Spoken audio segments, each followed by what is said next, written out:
In this lesson, we'll cover 4 more association methods, leaving only one additional method to be covered later, translation.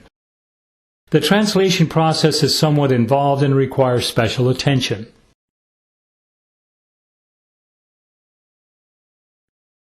This is by far the most common type of association method in the world. We have thousands of images already in our minds, which can be used as substitutes for numbers. We've already done Matthew 3, the 3 members of the Godhead for the baptism of Christ. Mosiah 2, the twin trade center towers for King Benjamin's address. 1 Nephi 16, the 16 ball for the Liahona. And Helaman 13, good luck, bad luck for Samuel a Lamanite. On the website, you'll find the numbers substitution list with ideas for most common numbers. Let's try some new ones to refine our technique. Abraham sacrificing Isaac on the altar is found in Genesis chapter 22. When people are asked what image comes to mind when thinking about the number 22, the most common response is a .22 caliber gun. A .22 cartridge is also the most common bullet in the world. Although we could insert a gun into the story, a better and more appropriate image would be a knife. Remember that caliber is simply a measurement of thickness, and that .22 caliber means 22/100ths of an inch. This just happens to be the thickness of a typical knife blade, tapering on one side down to a very sharp edge. So let's imagine Abraham is using the most common blade in the world, a .22 caliber knife, for the sacrifice. In a related association, Balaam's talking donkey is found in Numbers chapter 22, where the angel appears in the path of the donkey holding a large blade. Moses in the burning bush is found in Exodus 3. A member of the Godhead appears to Moses.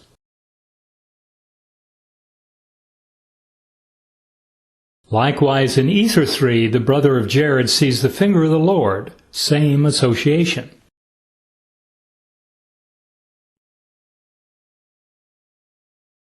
One of the greatest discourses on faith found anywhere in the Scriptures is Alma 32. Faith is the milk of the gospel, which must precede the meat. A quart of milk contains 32 ounces. Notice that you can also use association imagery for purely doctrinal subjects.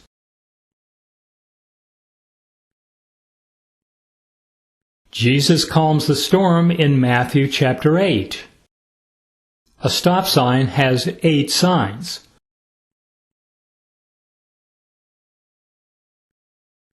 In Matthew 14, Jesus walks on the water.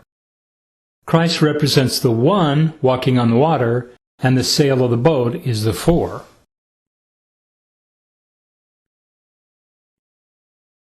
Lehi departs Jerusalem in 1 Nephi 2. They ride out on a 2-hump camel. By the way, a 2-hump camel is a Bactrian camel. The B matches the shape of the 2 humps, versus a 1-hump camel called a dromedary, where the D matches the shape of the 1 hump. Associations are used everywhere.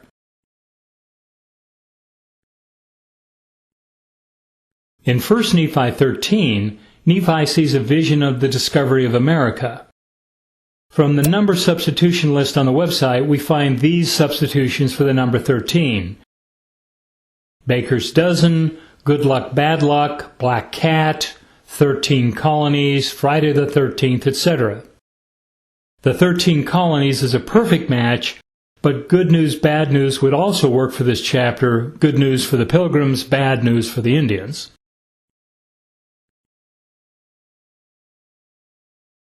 In Alma 46, Moroni is so angry at the dissensions of the people that he rents his cloak and writes on it, "In memory of our God, our religion and freedom, and our peace, our wives, and our children." He then fastens it to a pole, girds on his armor, and goes out among the people to whip up some patriotism. His banner or flag has 4 sides with 6 items written on it.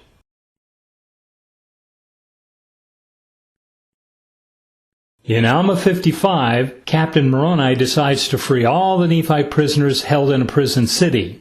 He sends a Lamanite man over to the prison with a large shipment of wine, gets the guards drunk, arms all the prisoners inside the walls, and surrounds the city outside.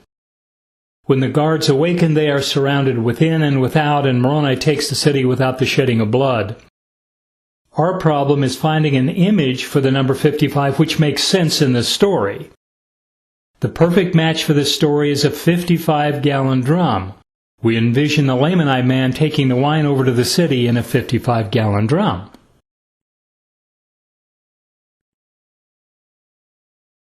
An interesting side effect occurs with some of our associations where the image stands out so vividly in our minds that it becomes an icon for the number itself. Take 1 Nephi 16, where Lehi finds the Liahona at the door. The two 8-balls, a 16-ball, or a driver's license. Soon the Liahona itself starts to represent the number 16 directly, and we can use the Liahona as our symbol for the number 16 in other associations. For example, in Genesis 16, the pregnant Hagar flees from the camp of Abraham and is wandering in the desert. Sound familiar? Wandering in the desert, as did Lehi? We can insert the Liahona, representing the number 16, into the story of Hagar to guide her back to the camp. This was actually done by an angel. The more associations we do, the easier it becomes because of effects like this.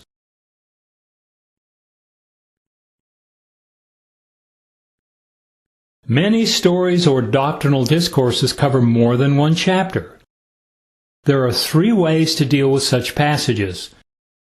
The first and most obvious is to make a separate association for every chapter. This is what we did in the Noah and the Ark story.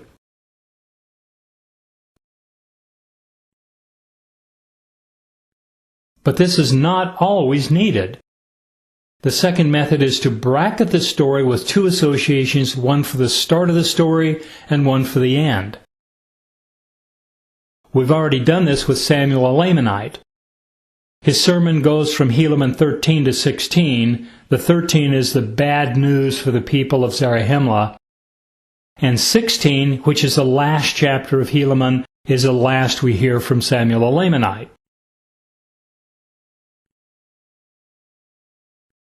We started doing this with King Benjamin's address from the tower, which starts in Mosiah chapter 2, the twin towers or the 2 towers. To bracket the sermon, we need an additional association for the ending chapter 5. We could picture King Benjamin standing on the tower with his hand outstretched, 5 fingers representing the chapter number 5, as he blesses the people.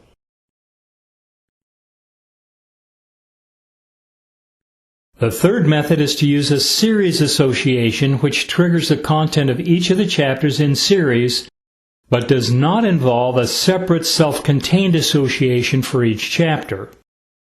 A series association is done by identifying the key content of every chapter in the series, and then create a connective link from the content of the first chapter to the content of the second, then from the second to the third to the fourth, and so on. The first will not trigger the fourth, only the second. In this way, we can build a chain which can be as long as desired, and all we need to get it going is the first item in the series. This series technique can be used for talks, long stories, and lessons of any length. Here's a simple example. Samson was a judge in Israel, the book of Judges. In Judges 13, Samson is born. Good luck for the Israelites, but bad luck for the Philistines. This will be our starting association, just like all the other associations we've done so far. The story of Samson covers Judges 13 through 16. As we know, in Judges 13, Samson is born. In Judges 14, he slays a young lion by tearing open its jaw. In Judges 15, he slays 1,000 Philistines with the jawbone of an ass. In Judges 16, Delilah cuts off his hair, Samson is taken by the Philistines, but ends up bringing down the temple of Dagon, killing himself and 3,000 Philistines. Here are the connective links. In 13, he is born, he is young. Next, he kills a young lion by tearing open its jaw. Next, he kills 1,000 Philistines with the jawbone of an ass, making them look very foolish. Finally, Delilah makes Samson feel foolish by cutting off his hair, rendering him weak. We connect the young boy to the young lion, jaw of the lion to the jawbone of an ass, the foolish Philistines, and the foolish Samson. A series association is not intended to bring each chapter to mind independently from every other chapter, but to create a chain reaction from the first item to the last. If we wanted, we could add an ending association to bracket the series by visualizing Delilah cutting off a pound of hair, 16 ounces.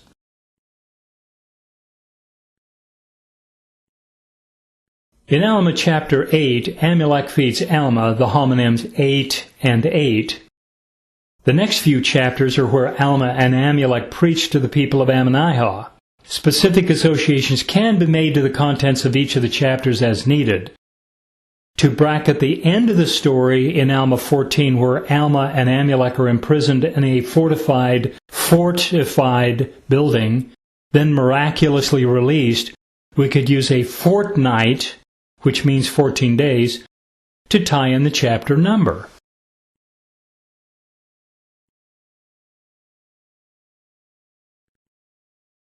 Every time we make an association, we automatically get the surrounding chapters for free.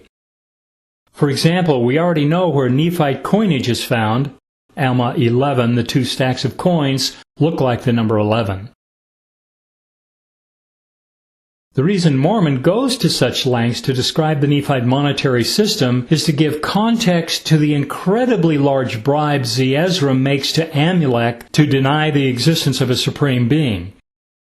Therefore, we get a free association to the surrounding events in addition to the chapter association we intended to make.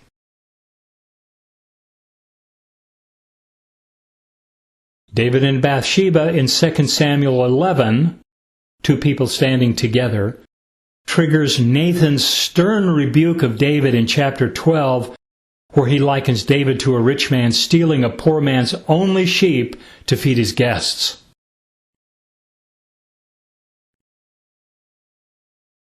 The final battle of the Nephites-Lamanites is found in Mormon chapter 6, buried 6 feet under. We know that this is where the actual battle takes place, but we know indirectly that Mormon's final farewell is found in the next chapter, 7.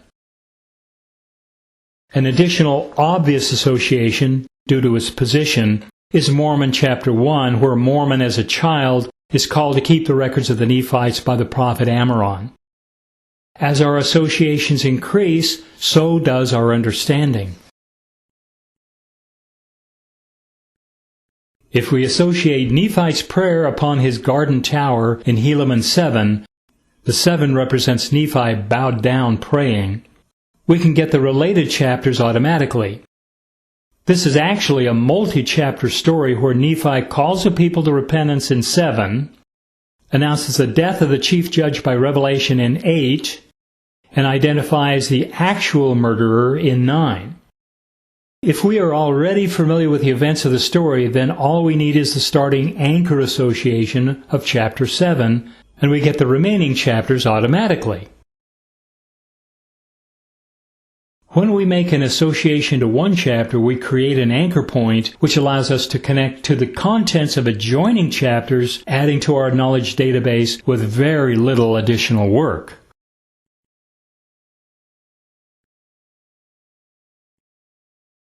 Some scriptures should be memorized due to their importance. Start with the most familiar and important to you. This is a personal matter, and your scripture list might be dramatically different from others. Spread out the learning process over several days. It will require roughly half as many repetitions to learn as compared to cramming in a single day. Review just prior to retiring for the evening, since reminiscence will keep the mind working on it while you sleep. For scriptures, always include the reference as part of the memorized passage, and this way the reference will always be part of the quote in your mind. See the rote memorization sheet on the website for more specific directions. Let me be blunt on one particular point. Sometimes it can be more time-consuming to try to figure out a clever association than it would be to simply memorize the material. Here are two examples. The three greatest chapters on faith are Hebrews 11, Ether 12, and Alma 32. This is easier to memorize than to associate, but even so, it does not preclude you from making associations to the content or scriptures within each of the chapters individually. In the Doctrine and Covenants, there are 4 key sections about the Second Coming. Section 29, 45, 101, and 133. Again, easier to memorize than to associate.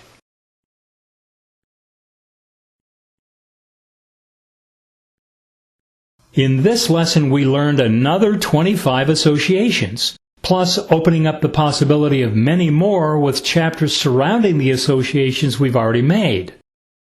For fun, you can check your memory with the Lesson 3 quiz on the website. As we continue to add to our imagery database, the gaps between associations begin to disappear, and the fabric of the Scriptures coalesces into a single unified view. The Scriptures themselves become their own icons, and we simply know where everything is intuitively. You can already see this starting to happen. As you read the Scriptures daily, take a moment at the end of each chapter and make an association to the content of that chapter. In this way, you will remember the location of every event and doctrine in the Scriptures. Now, this is where things start to get interesting.